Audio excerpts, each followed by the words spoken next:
जम्मू कश्मीर में जिस तरह से सड़े हुए गोश्त को पकड़ा जा रहा है, एक बहुत बड़ा स्कैंडल सामने हो रहा है और लगातार फूड सेफ्टी डिपार्टमेंट जो है इस पर कार्रवाइयाँ करते हुए नज़र आ रहे हैं। लेकिन लोग जिनके पास ये सड़ा हुआ मीट है, अब वो खुद ही डंपिंग यार्ड्स में इसको छोड़ कर आ रहे हैं। लेकिन इससे कहीं ना कहीं जो होटल और रेस्टोरेंट इंडस्ट्री है उसको काफ़ी ज़्यादा नुकसान उठाना पड़ रहा है। Jammu Kashmir hotel and restaurant association के जो प्रेसिडेंट है बाबर चौधरी, उनने प्रेस वार्ता कर ये जानकारी दी कि उन्होंने सरकार के साथ बात की है और सबसे बड़ी चीज़ ये है कि ये सरकार को कहा गया है कि जो भी इस काम में मुलवस है उनके खिलाफ कार्रवाई की जाए। और साथ ही साथ जब ये गोश्त यहाँ पर जम्मू कश्मीर में एंटर किया जाता है, लखनपुर में एक चेक पोस्ट बनाया जाए जिसकी वजह से ये देखा जाए कि ये रोटन मीट जो है या बाज़ाब्ता तौर पर जो है इसमें सीलिंग की गई है, इसमें लेबल लगी है, एक्सपायरी डेट है, वो चेक किया जाए। अब सरकार ने भी आश्वासन दिया है जल्द इस पर जो है वो कार्रवाई होगी। लेकिन वही बाबर चौधरी का कहना है कि सारी इंडस्ट्री, चाहे होटल हो या रेस्टोरेंट हो, वो घाटे में चल रही है। क्या कुछ सामने आएगा आप तक ज़रूर पहुँचाएंगे। फिलहाल ये रिपोर्ट देखिए।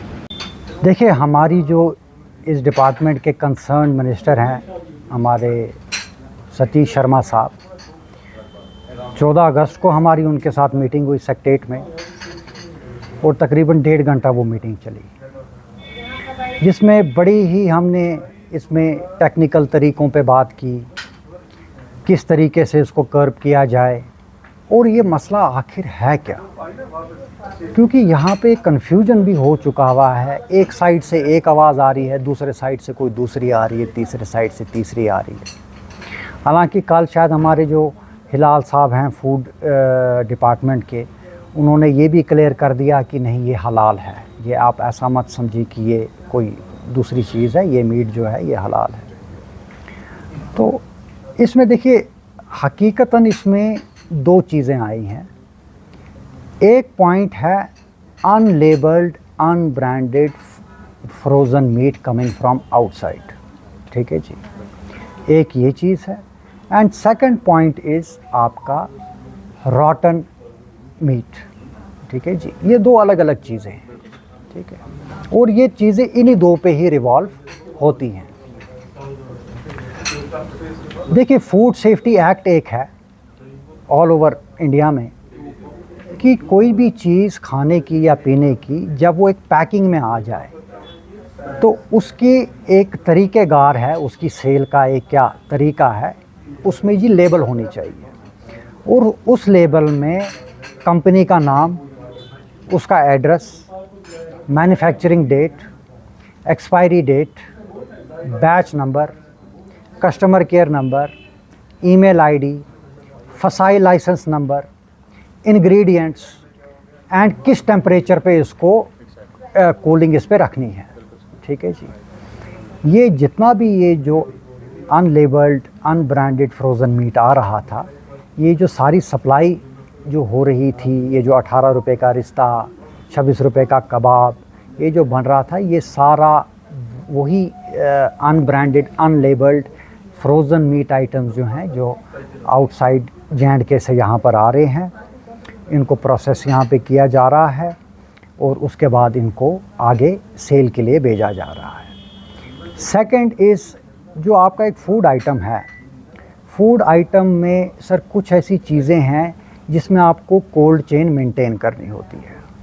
मैं इसमें आपको एक एग्ज़ाम्पल दूं, जैसे एक आइसक्रीम है, आइसक्रीम की फैक्ट्री एक कोल्ड टेम्परेचर में आइसक्रीम बनाती है, फिर उसी कोल्ड टेम्परेचर में ये रेफ्रिजरेशन ट्रक में डाल देती है, वो उसी टेम्परेचर में यहाँ पे डिस्ट्रीब्यूटर के पास लाता है, वो उसी टेम्परेचर में उसको रात को रखता है, अगले दिन वो आगे दुकानों को या वो जो उनकी कार्ट्स हैं उनको सप्लाई कर देता है, वो उसी टेम्परेचर में है। अगर कहीं पे ये कोल्ड चेन ब्रेक हो गई 2 या 3 घंटे के लिए, तो आपकी उस माल की जो एजिंग है वो स्टार्ट हो जाएगी और वो ख़राब होना स्टार्ट हो जाएगा। तो कुछ केसेस ऐसे भी हैं कि जहाँ पे कोल्ड चेन जो है वो कहीं पे ब्रेक हुई, ठीक है जी, और वो जो मीट है वो सड़ गया, ठीक है कि नहीं, वहाँ पे भी है। कुछ केसेस कोल्ड चेन पे आए हैं और बाकी जो रॉ मटेरियल की जो हम बाहर की बात करें वो अनलेबल्ड अनब्रांडेड है, और कुछ केस ऐसा भी आया है जो अनलेबल और अनब्रांडेड थे, उनकी भी कोल्ड चेन जो है वो टूट गई, जिस वजह से उसमें स्मेल उड़ गई। फिर जब हमारी मिनिस्टर साहब के साथ जो हमारी मीटिंग रही, मीटिंग में जनाब उन्होंने हमसे बोला भी कि आपके क्या हैं सजेशंस, क्या हैं, आपको क्या लगता है कि क्या तरीक़ेकार जो है इसमें अपनाया जाए। मैं कहा सर इसमें वो कह रहे थे हम जी लैब सेट करेंगे, टेस्टिंग लैब्स होंगी, बाकी होंगी। मैं कहा सर देखिए, एक है लॉन्ग टर्म प्लान, एक है शॉर्ट टर्म प्लान। जो इमरजेंसी में बिल्कुल बिल्कुल। लॉन्ग टर्म प्लान में आपकी लैबें बनेंगी, फिर इक्विपमेंट आएगा, फिर टेस्टिंग होगी, वो कब एक्टिवेट होगा वो एक दीगर सवाल है। लेकिन आपको दो चीज़ों को इमीडिएट तौर पे स्टार्ट कर देना है। मैं कहा पहली चीज़ ये है कि आप लखनपुर में एक तश्कील कर दें, एक कमेटी फूड डिपार्टमेंट की, कुछ एहलकार वहाँ पे खड़े कर दें, जो वहाँ पे हर रेफ्रिजरेटेड जो गाड़ी आ रही है उसको चेक करे कि उसके अंदर जो भी फ्रोज़न मीट या चिकन आ रहा है वो ब्रांडेड है, वो लेबल्ड है या नहीं है, ठीक है कि नहीं। अगर ये सप्लाई लखनपुर में रुक गई, ठीक है कि नहीं, तो सर आपको 90% आपका क्या काम हो गया, ठीक है जी, क्योंकि वहाँ से ये सप्लाई आएगी ही नहीं, ठीक है जी। ये जो गंदा मीट 160 रुपये केजी कहाँ से आ रहा है, ये किसका है, क्या है, मरा हुआ जानवर है, क्या है, वो अभी हमको पता नहीं है, उस पर हम कोई अपनी उससे बोल भी नहीं पाएंगे। तो लेकिन मैं आपको बताऊं कि अगर ये मीट वहाँ पर रुका दिया, क्योंकि ये जो मीट आ रहा है इसमें ये लेबल्ड नहीं आ रहा है, ये आ रहा है समझो आप एक तरीके की स्मगलिंग की तरह, ये स्मगल हो रहा है और ये सिस्टम बड़ा सीक्रेसी में चल रहा है। जब ये अनलेबल्ड अनब्रांडेड लखनपुर में और काजीगुंड में जब इसकी चेकिंग हो, जब वहीं पे ये रुक जाएगा, तो जब हमारी इस तरीके की रॉ मटेरियल आएगी नहीं तो फिनिश प्रोडक्ट भी नहीं बनेगा, ठीक है कि नहीं। दूसरा सर हमने उनको बोला कि आप अवेयरनेस प्रोग्राम करें, जिसमें जखारा भी है, हम भी आपका साथ देंगे। हम कोल्ड चेन की जो इम्प्लीमेंटेशन है कि कोल्ड चेन ब्रेक नहीं होनी चाहिए, उस पे हम जो हमारे यहाँ के इंडस्ट्री वाले हैं, जो जिनकी फूड इस्टेब्लिशमेंट्स हैं, ठीक है, हालांकि पता तो सबको है, क्योंकि जो भी इस काम में है उसको पता है कि जी मुझे -18 पे इसको फ्रीज़ करके रखना है, ठीक है कि नहीं। तो वो चीज़ है कि अगर कहीं पे किसी की फूड चेन ब्रेक हो जाती है, ठीक है कि नहीं, तो वो लिहाजा उस मीट को डिस्ट्रॉय कर दे, और वो लायबल भी बने। बिल्कुल, वो उसको ना रखे, वो उसको डिस्ट्रॉय करे। और देखिए ऐसा नहीं है, हमने बड़ा सुना जी फूड डिपार्टमेंट क्या कर रहा था, फूड डिपार्टमेंट क्या कर रहा था। सर फूड डिपार्टमेंट यहाँ होटलों की, रेस्टोरों की वक्तन बावक्तन उनकी हमारी चेकिंग होती थी, इंस्पेक्शनें होती हैं, हमारे सैंपल्स लिए जाते हैं, उनकी टेस्टिंग की जाती है, और साल में एक बार ही नहीं 5-5 6-6 बारी, ठीक है जी। अब ये जो सप्लाई होती थी 18 रुपये का रिश्ता, 25 रुपये का कबाब, ये जो सेल होती थी ये होती थी आपकी जो स्ट्रीट वेंडर्स हैं, जो आपकी रेडी वेडियाँ आजकल आपने देखा होगा 4-5 साल में बहुत ये लग गई हैं।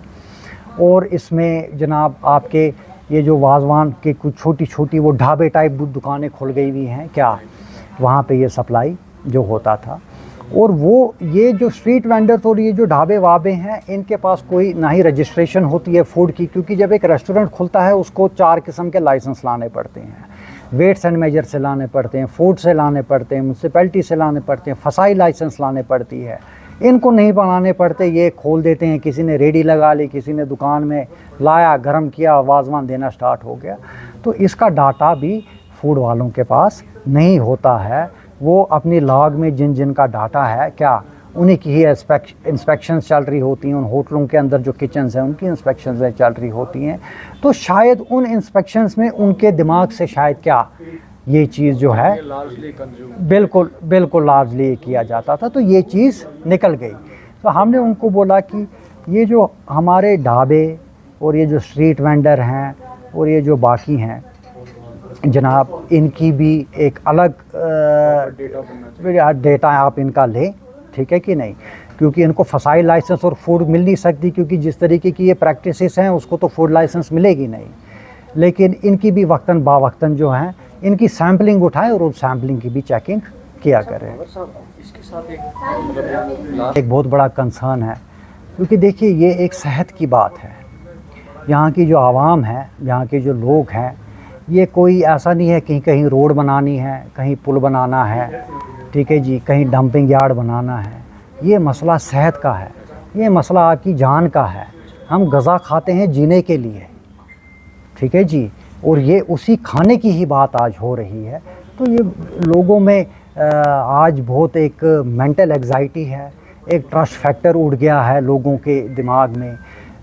वो एक ही तराजू में ही सबको क्या तोल रहे हैं। और जो कि मैं कुछ हद तक बोलूँगा कि ये मुद्दा ही ऐसा है कि इस पे सब इस ऐसे कंसर्न में क्या आ जाते हैं। हाँ, इस चीज़ को ब्रेक करने के लिए सर खाली एक ही है कि the day government will announce the ban of unlabelled and unbranded frozen item in Jammu and Kashmir, the whole thing is done.